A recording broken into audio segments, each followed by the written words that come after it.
All right, so there was so much reaction last week from being out on the water that we're back out again. Back behind me, that's Burnt Store Marina. That's where this boat's kept. And I just wanted to come out here on the water. It's a little choppier today, so if you see a little more movement, hopefully you don't get sick from it, but I'm just gonna do a quick little spin around, give you an idea of what this is like out here. Water's still gorgeous. A little different coloring because we don't have the white sand under us, but we're sitting only in about 3 feet of water. Got the power poles down. Give you a show of what that's like. Anybody that's not aware, we love our power poles. That allows us to get in these really, really shallow waters and get after whatever we're trying to get after. In any case, we're going to be talking about living in Florida on the water and on the land, and to give you a little bit more information about what the market's doing, talk a little bit about what life is like out here on the water, and see if it's something that is going to work for you. We'll get after that next. Hey everybody, my name's Craig Cunha. I'm a realtor here in Southwest Florida. If you're looking for a channel to tell you a little bit more about what it's like to live, play, eat, sleep, and buy real estate on the Gulf Coast, this is the channel for you. Go ahead and subscribe, hit the little bell to make sure you're notified every time a new video comes out, and get your search started now through our MLS system, just like we use. Go to ournextfloridahome.com and get started there.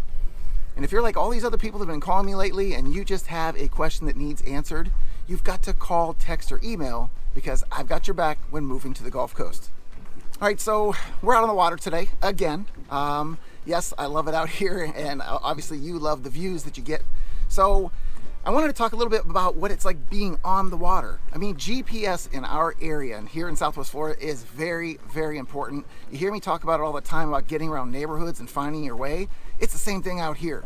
There are channel markers that if you don't stay in the channels and you go just a little bit off, and I'm talking in some cases just a few feet, you could end up being grounded. If you're flying across the water and it's getting dark and you don't know those waters well enough, I would second guess that. People have literally run aground, and when you're running aground at 30, 40, 50 miles an hour, that's not a good thing. So you've got to watch your speeds in areas you don't know, stay in the channel markers, and the biggest thing that we're starting to see now is there's so many new boaters out here, they don't know what the hell they're doing. So you've got people making bad decisions. You've got people, we just came out of the channel here from the marina, and somebody's blowing through there. It clearly says no wake. Do you know what no wake means? That means don't make the big ass waves. It's usually 5 miles an hour. Keep it chill, especially when you get in the marina. These are people's boats. They've got the seawalls and the docks, and there's other things that are floating there, whether it's their bait traps and stuff like that. You've got to be conscious of that and respect other people's respects of the water. You know, you all have to treat it the same.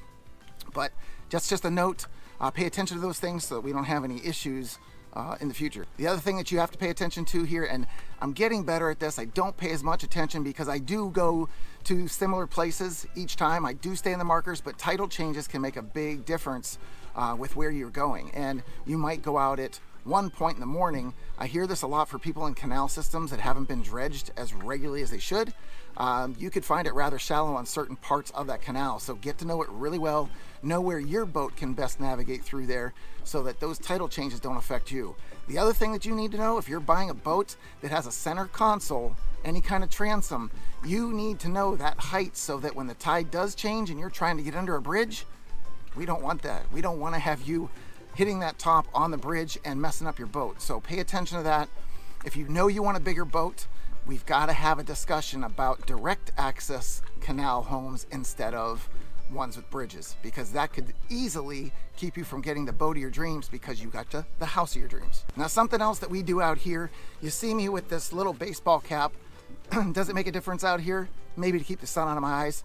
Obviously, you have your polarized glasses. You put those on, you can see into the water better, and it might keep some of the sun wrinkles away, but that's the next level you put on. And then from there, there's a number of things you can do. You can slather on the sunblock, which I'm not about to do right now, but what I do when I come out is a couple steps. So, you've got your buff that you can pull up around your head and neck if you want to, whatever you're going to do.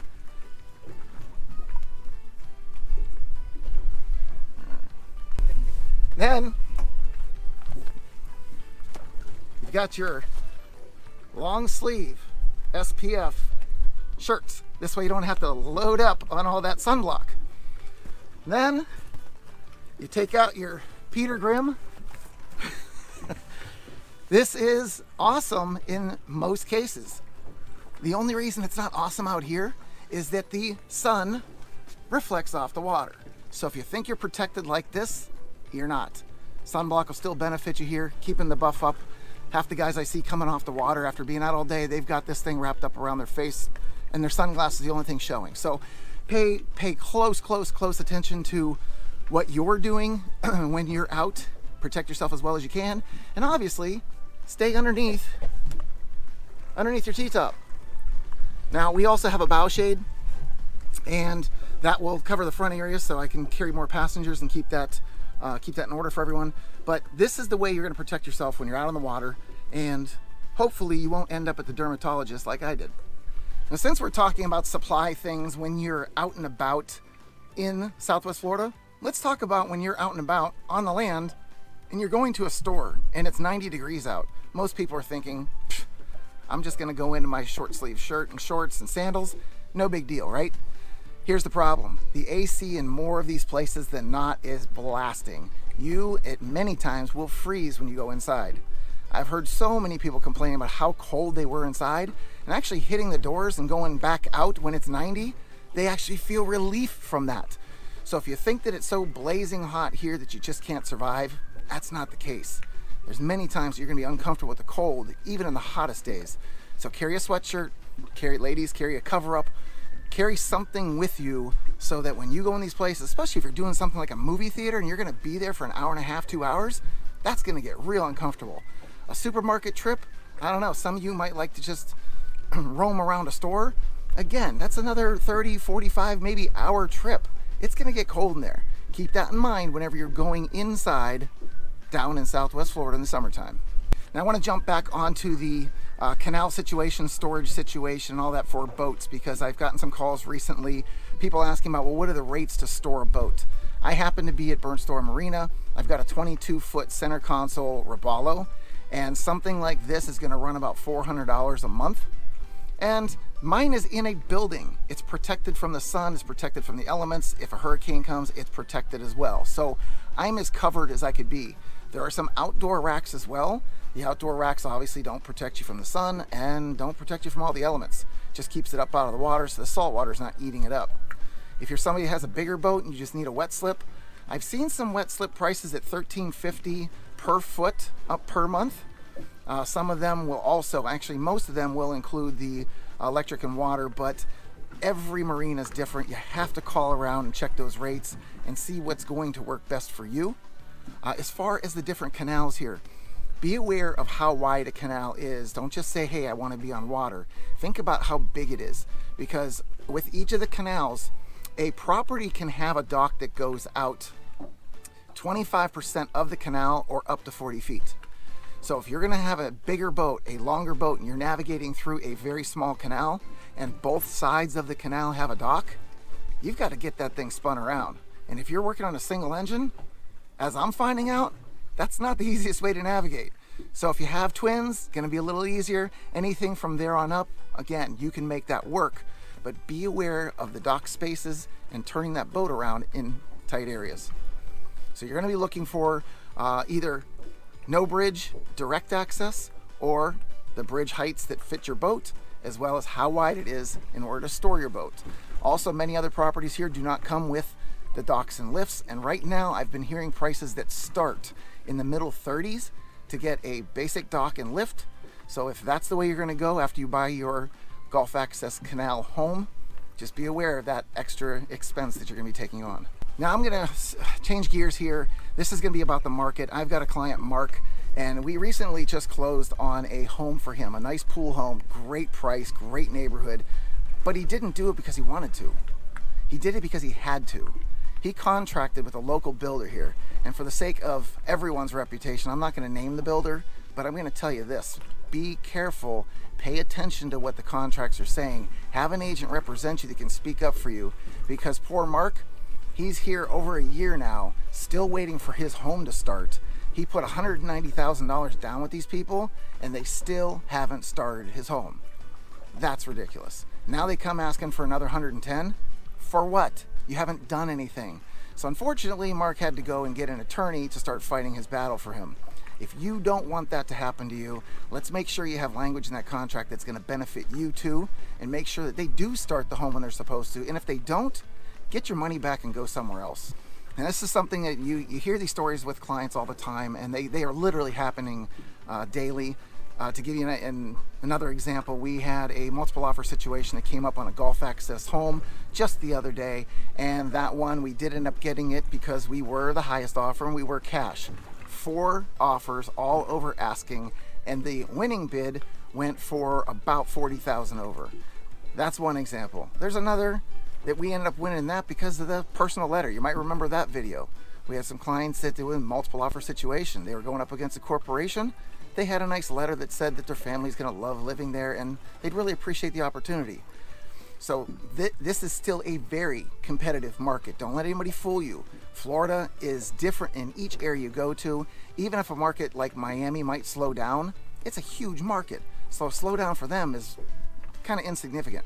But Cape Coral, Fort Myers, our slowdown, if we have one, we're talking a couple percentage points.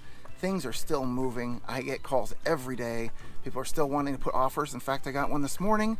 We're going to put an offer on this property and get things rolling for them. Another one's coming in this weekend, so it's just non-stop. So if you're still thinking about purchasing a home, I don't care if it's cash, I don't care if it's finance, I don't care if it's VA. We can get anything done. We just have to trust the process, take the steps, and not wait around for more changes. Now, when I started talking about all these different situations that are coming up, you can see that I'm in the market every single day, and we're seeing all these small nuances of what works and what doesn't and what we have to do to win. And there's a lot of things that many people aren't willing to do. I'll do them. You tell me what you want, I'll make it happen. We have to look at things like personal contact with the agents and the relationships we have. We have to look at a strong offer, strong escrow, short inspection time, short closing time. You know, if you have to waive an appraisal or waive I won't suggest the waiving of an inspection unless it's a brand new home, but there's a lot of things you can do to adjust, even giving a lease back to the sellers if they need a little more time to find their next home. There's so many things we can do, but you have to be in the market every day to know what those things are and how they're changing. So if you have any questions related to any of those things, go ahead and reach out to me. I'd be happy to answer. Okay, and so one of my other scenarios with the client was Mike. He came out. We were going after a golf access property, and it was a multiple offer situation. And we were, again, the highest bidder. But there's something that we did that helped the clients, the sellers, that might have helped us get the deal. So they have a boat back on the lift, and they're building a home right now. So when they sell this home, they don't have anywhere for their boat. So now it's not just a matter of where are they going to live, it's where's their boat going to live. So what we were able to do is offer them a few months of free boat lift storage to stay at the home there. And that was the difference maker. So that's another example of how you can do something for somebody else if you just ask the questions. So we're going to find the best ways to make all this happen. And in Mike's situation, he gets to use the home. He gets to rent it out. He's given up a boat lift for a couple months. He'll put his boat on there later. But you have to be open to these scenarios. And then even with my inspector, this is how I know the market has a little bit of change to it. I called my inspection company, the same one that I use for every single inspection. So I asked for the number one inspector in my eyes, and he's been awesome. Rory, you're the best, man. I thank you so much for everything you do. Healthy Home Inspections is the company, so you can count on what they're doing. But the point is I called them the other day to make this appointment. I could get them the next day, 2 days later, at the time I wanted.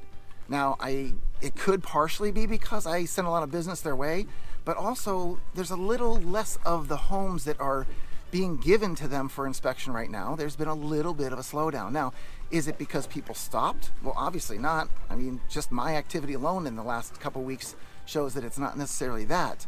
But something is changing slightly so that if you are looking for a home, you might find you're not going to have as much competition. So just get out there, get it done, and we'll find out when you get into it. All right, so if you're one of those people that's going to be doing a rental, short-term rental, Airbnb, VRBO, be aware that the people you're putting in there, I would screen them very well on what the purpose is of them being there and what the intent is, because Airbnb is cracking down on party houses. So short-term rentals, so we're talking a night, 2 nights, maybe the weekend. They're starting to crack down on these for the summer because they know that Things like 4th of July are coming up, Memorial Day weekend. That's a perfect time for somebody to come in and just have a wild party. Now, why is this a problem? Because there's neighbors. There's people that live all around, and if you're on a Gulf access canal, that noise is going to carry up and down that canal.